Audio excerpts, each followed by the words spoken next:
पर सबसे पहले ये कंसर्न कि हम क्या ये मान लें कि एआई एक भाव को, एक इमोशन को, इन सारी चीज़ों को जो मानवीय हैं उनको रिक्रिएट कर सकता है। क्या एआई आर्टिस्ट की जो डेमोक्रेटाइजेशन है या लोकतंत्रीकरण है उसमें डेमोक्रेसी का इन्वॉल्वमेंट है या पब्लिक पार्टिसिपेशन है, जन भागीदारी है, क्या एआई इन चीज़ों को कला में बढ़ा रहा है? यानी कि क्या ज़्यादा से ज़्यादा नए आर्टिस्ट अब इसमें भागीदारी कर सकते हैं?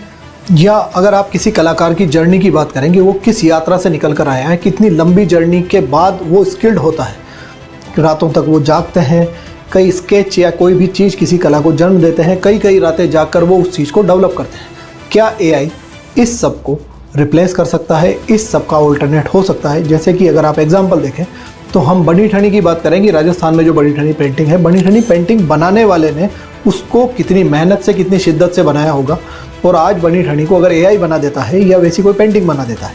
सो कम टू द पॉइंट। मैं आपको एक एग्जांपल देता हूँ। भारत माता की चित्र, राष्ट्र को एक देवी के रूप में मानने की परंपरा कब से शुरू हुई? जब से हमने भारत माता को और गॉडेस ऑफ हिंदू रिलीजन की तरह उनको पर्सन किया गया, यानी कि उनको पर्सोनाइड कर दिया गया, उनको व्यक्तित्व दे दिया गया, एक व्यक्ति के रूप में उनको पूजा जाने लगा।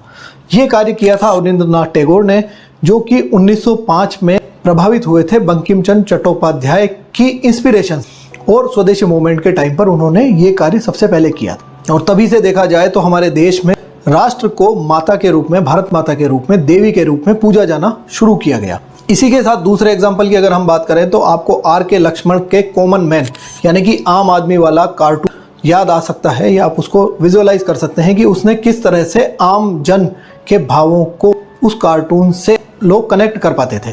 आप दूसरा एग्जाम्पल की बात करें तो कोरोना पीरियड में भी आपने इस चीज़ का रिपीटेशन देखा था कि अरुण गोविल, जिन्होंने भगवान राम की भूमिका अदा करी थी रामायण में, जो कि रामानंद सागर जी के द्वारा बनाई गई थी, उसको कोरोना पीरियड में, जबकि पूरे देश में लॉकडाउन था, तब उसको दोबारा से चलाया गया था दूरदर्शन पे। लोगों ने उसको उसी भाव से देखा था जिस भाव से उन्होंने पहले दूरदर्शन पर रामायण आया करती थी, और अगर नहीं भी देखा है तो नई जनरेशन ने भी उसी भाव से देखा था। So this is the Ghibli studio. Ghibli studio ये है कि जापान में एक आर्टिस्ट हैं, स्केच आर्टिस्ट हैं, जिब्ली स्टूडियो को 95 में एस्टेब्लिश किया था, और वहाँ पर कई सारे स्केच और कई सारी चीज़ों को एस्टेब्लिश कर ऐसे वहाँ पर डिपिक्ट किया जाता था।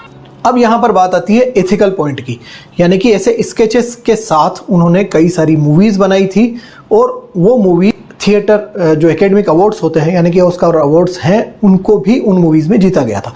अब यहाँ पर एथिकल मॉडल की बात आती है कि मान लीजिए ऐसे बहुत सारे आर्टिस्ट हैं, उनकी कलाओं को इंटरनेट पर अपलोड कर दिया गया, और जितने एआई मॉडल्स हैं उन्होंने उन्हीं कलाओं से, उन्हीं आर्टिस्ट जो स्किल्स हैं उनको एक्सेस करके लर्न किया है। तो एआई मॉडल ने बिना किसी कलाकार का कंसेंट उस चीज़ को लर्न कर लिया। क्या ये किसी ह्यूमन एफर्ट की या ह्यूमन वैल्यू का एक्सप्लॉइटेशन नहीं हुआ? आर्ट ह्यूमन मिरर, हमारी जॉय है, हमारे फियर हैं, हमारे सेलिब्रेशंस हैं, ये सब कुछ हम कला के रूप में अभिव्यक्त करते आए हैं।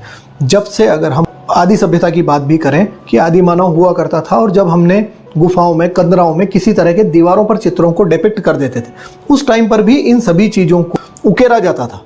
तो कला हमेशा से भाव को प्रदर्शित करने का एक मार्ग रही। क्या अब इस सारी चीज़ को रिप्लेस कर रहा है? क्या अब एआई इन चीज़ों को इंट्रोड्यूस कर रहा है कि कलाकार जिस मानवीय भाव को अभिव्यक्त करता था उसको रिप्लेस कर देगा? सो द थिंग इज कि if AI takes the steering, अगर ये स्टीयरिंग अपने हाथ में ले लेगा तो सारी चीज़ें बदल जाएगी, सारे रास्ते बदल जाएंगे। अगर एआई के हाथ में गाड़ी का स्टीयरिंग आता है तो हम जो ये रिफ्लेक्शन है, हमारा जो रिफ्लेक्शन है, हमारे जो भावों का रिफ्लेक्शन है जो कलाकार करते आए हैं, हम इस रिफ्लेक्शन को लूज कर देंगे, और जो हमारा फेथ है अपने आप में, जो विश्वास है, we will lose the faith in ourself also. This is the words of the founder of Ghibli Studio. Miyazaki is the person who established Ghibli Studio in Tokyo 9। Hello everyone, आज के national interest में हम बात करने जा रहे हैं इसी मुद्दे पर जिसने पूरे ग्लोबल इंटरनेट को सिजलिंग एंड बजिंग सिचुएशन में ला दिया है पिछले 24 घंटे में। जिब्ली टर्म क्यों चर्चा में था, इस बात को हम समझ चुके हैं। मियाजाकी जो कि इसके एस्टेब्लिशिंग पर्सन थे, ये अभी नया चर्चा में क्यों आया है? नया चर्चा में आने का एक बड़ा कारण है, अभी 25 मार्च को चैट जीपीटी के 4o मॉडल में अपग्रेड किया गया है, और उसमें जिब्ली लाइक जो क्रिएशन है उनको इन्वॉल्व कर दिया गया है। यानी कि आप वैसे स्केचेस जो जिबली स्टूडियो में बनाए जाते थे वो सभी स्केचेस अब एआई के थ्रू चैट जीपीटी से बना सकते हैं। यहाँ पर दो एस्पेक्ट हमारे सामने निकल कर आते हैं। फर्स्ट इज ट्रेडिशनल, जो कि परंपरावादी है। दूसरा है टेक्नोलॉजिस्ट, कि टेक्नोलॉजिस्ट इस चीज़ को किस तरह से कंसीव करते हैं, वो किस तरह से देखते हैं, क्या इस चीज़ को किसी तरह का डैमेज वो मानते हैं या नहीं मानते हैं, और हमें इस बात को, इसके सारे पक्ष देखते हैं।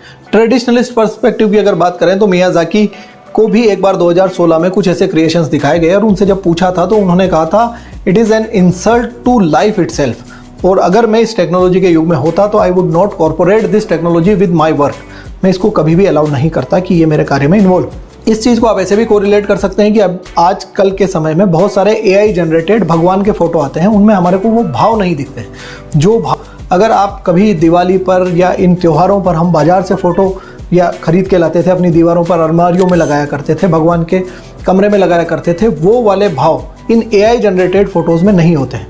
पर अगर हम टेक्नोलॉजिकल एस्पेक्ट की बात करें तो it is not replacing the patience, it is just like a pencil और टैबलेट। जैसे हम पेंसिल से बनाते थे तो ये एक टूल है। मान लीजिए इस टूल में ये हो रहा है कि हम सिर्फ क्रिएशन वही कर रहे हैं, टूल बदल गया, मैं पेंसिल की जगह सिर्फ कमांड दे रहा हूँ और कमांड से वो जनरेट कर रहा है। तो ये टेक्नोलॉजिस्ट एस्पेक्ट को अगर हम देखें तो ये नए दरवाज़ों को खोल रहा है, आर्टिस्ट के लिए नई जो क्रिएटिविटीज़ हैं उनको स्प्रेड कर रहा है। यहाँ पर अगर हम बात करें तो ये इथिक्स वर्सेस इवोल्यूशन की बात है। अगर आप इथिक्स वर्सेस इवोल्यूशन की बात करेंगे तो जब सिर्फ चित्रकारी हाथ से होती थी, पेंटिंग सिर्फ हाथ से होती थी, उस चीज़ के साथ में जब फोटोग्राफी इंट्रोड्यूस हुई उस समय भी कलाकारों को इस तरह का एक इनसिक्योरिटी हुई थी। उनको ऐसा लगने लगा था कि अब हो सकता है would kill their craft, but ऐसा नहीं हुआ and it pushed the artist to new heights. आप देख सकते हैं कि फोटोग्राफी आने के बाद में जो लेने की और पिक्चर की जो कला है वो किस ऊंचाई पर पहुंच गई है। So it is not the efficacy of human hand but amplify it. ये इसको किसी भी तरह से रिप्लेस नहीं कर रही है। And the art is about the feelings, emotion, not about by which tool. हम किसी भी एक टूल की बात पर नहीं है। आज मान लीजिए कि मेरे मन में भाव है कि मुमताज होटल पर जो हमला हुआ था उसका जो मास्टर माइंड है उसको पकड़कर यहाँ लाया जाए और उसको कड़ी से कड़ी सजा दी जाए। इस चीज़ को अगर आप ऐसे समझेंगे कि मैं इसका स्केच बनाना चाहता हूँ पर I am not an artist और मैं नहीं बना सकता हूँ, पर ये कमांड मैंने अगर चैट जीपीटी को दिया और चैट जीपीटी इस तरह का पिक्चर बना देता है जो मेरे भाव हैं, तो ये मेरे भावों को ही प्रदर्शित कर रहा है। तो इसने ऐसे लोगों के लिए भी कला के अवसर खोले हैं। I think to draw an image and I can provide my feel, you can understand. इस सिचुएशन में एआई नए रास्ते खोल रहा है, वो किसी तरह से कला के मार्ग को अवरुद्ध नहीं कर रहा है। AI is a booster rocket but it is not a drive. We have to accept it कि ये खुद उस रॉकेट को नहीं चला रहा है, रॉकेट हम ही चलाएंगे, बट ये एक नया रॉकेट है। So it will provide more vision, more voice, is a win for every according moderators. अगर आप इस चीज़ को ऐसे देखें कि इसकी बैलेंस्ड अप्रोच क्या हो सकती है, जो टेक या टेक्नोलॉजी का वाव फैक्टर है, इसको हम कहते हैं ना, just it is just wow, ये कितना अच्छा है। So this the takes wow factor with human core, जहां पर मानवीय भावनाएं बनी रहे। If you like the programme please hit the like button और कमेंट में बताएं कि आप इस बारे में क्या सोच रहे हैं कि जिबली स्टूडियो या जिबली क्रिएशन जिस तरह की चीजें एआई की आ रही हैं, क्या ये वास्तव में मानवीय सभ्यता के लिए या इस तरह की डेवलप्ड टेक्नोलॉजिकल एडवांसमेंट किसी तरह से ह्यूमन डेवलपमेंट के लिए चैलेंज है, या ये इसको अपस्किलिंग कर रहा है।